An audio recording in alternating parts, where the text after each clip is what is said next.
the kids orbiting in place. "He in there with squirrels and bats and shit.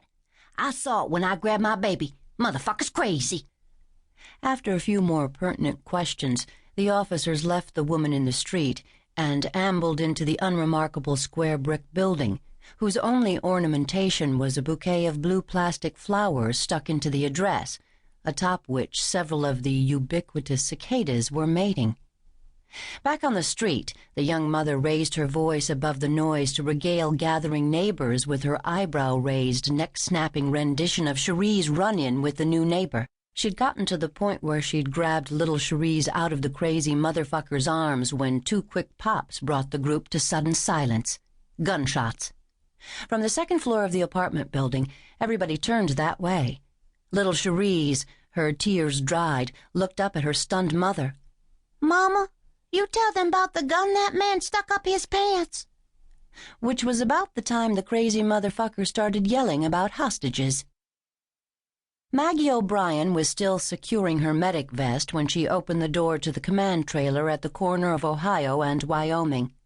A normally unprepossessing 120 pounds over a 5'5" frame, Maggie looked instead like an extra from a Chuck Norris movie. Her thick umber hair was tucked up under a blue kerchief, and her rather normal figure was rigged out in blue-dyed urban camos, elbow and knee pads, jump boots, eagle pack, camelback hydration system, body armor, overloaded medic vest, and gas mask. She carried her Kevlar helmet under her arm and her gloves in her helmet. SWAT babe, as her friends had dubbed her, was on duty. The 400 block of Ohio had been evacuated of all but police equipment and personnel.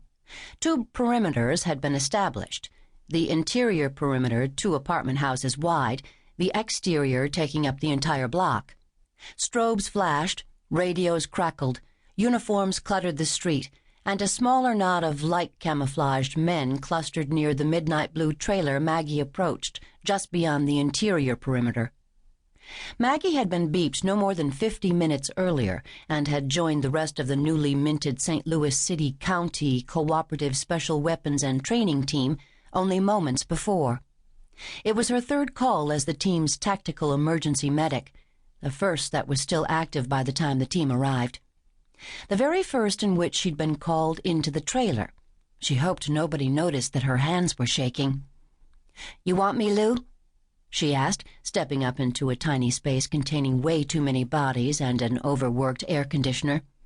"Other side of the trailer, Mags," the scene commander said, from where he was bent over a grease pencil-marked schematic of the block. "We have a medical situation inside the negotiators need you to help with." Maggie nodded and backed out. It was standard operating procedure that the command center stayed separate from the hostage negotiators. The negotiators needed to establish a positive relationship with the hostage-taker, something that could be jeopardized if that negotiator looked up to see the commander sending in the troops on a shoot-to-stop order. The way the St. Louis team had set it up, a 3rd person stationed himself with negotiators to relay news to command by headset. When a hostage situation involved a possible medical problem, the medics were trained to evaluate and assist along with the negotiators.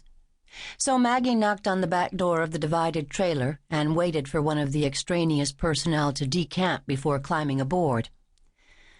"We've got a medical person coming to talk to you, Bob," one of the negotiators was saying into the phone, his voice low and calm and soothing, the kind of voice you'd use with a jittery horse or a crazy person. "Yeah, sure. Sit back a second. Let me fill her in, and I'll let her talk to you." The negotiator was a middle-aged, medium-sized black guy with old, soft eyes and fidgety hands who looked oddly out of place in jump boots and high-tech gear.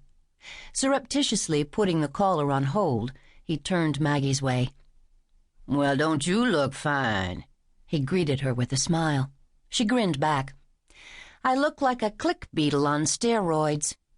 It wouldn't do to give her father's old partner the kiss she usually greeted him with. "Hi, Uncle John." "Tommy would be so proud." Maggie held on to her smile by force of will. She didn't need to know how proud her father would be right now.